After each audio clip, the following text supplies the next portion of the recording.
Governor Abbott, an hour and a half ago, the outer rain bands were already hitting the southern and middle Texas coasts. I know that you are very concerned. What do you say to residents of your state? Well, the thing that I'm most concerned about right now is the fact that this storm has taken on new and worsening conditions over the past 48 hours. A couple of days ago, Texans assumed this was not going to be all that severe of a storm, and not too many people evacuated.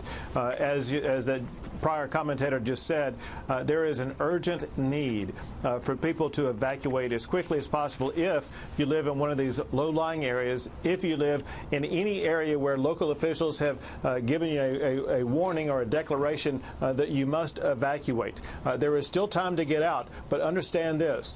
The roads are getting crowded. There will be more people evacuating. The storm surge is about to hit. The rain bands will be coming down. It'll be very, very difficult for you to evacuate more than 6 or 10 or 12 hours from now. The time to get out is now, understanding that your life is far more important than your property. I know that Texas made plans after the last big hurricane that hit there, and there was so much, catastrophic traffic stall, frankly.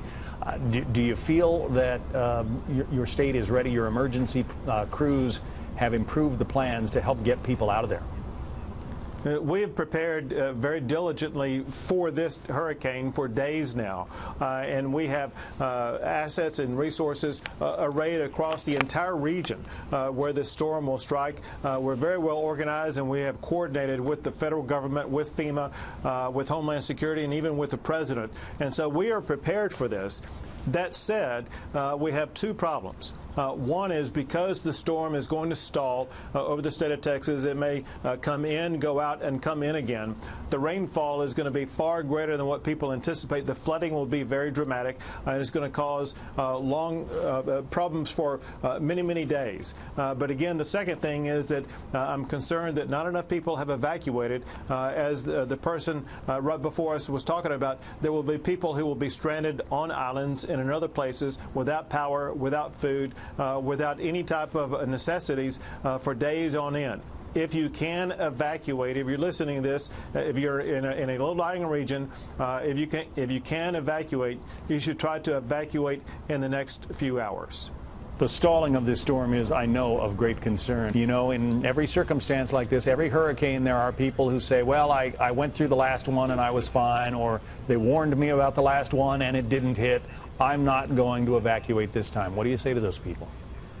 Well, you're spot on. That's exactly what so many Texans have said, and that is that, for one, they didn't think this was going to be all that serious of a storm, but for another, they've been through these before, and so they think they don't need to evacuate. But what they cannot predict right now is the magnitude of the rain that will be coming down, and the ability for them to either be trapped or completely inundated by this wall of water.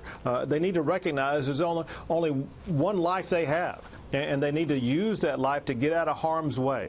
Now, there are so many places they can go to immediately in San Antonio, in Austin, in Dallas, where they can get out of harm's way. But if they're going to protect their life, they need to take their life into their own hands right now. I know emergency responders are ready, and you've activated the National Guard, but there's an awful lot of individual responsibility required in a situation like this. Governor Abbott, it's very good of you to spend some time with us today. Thank you.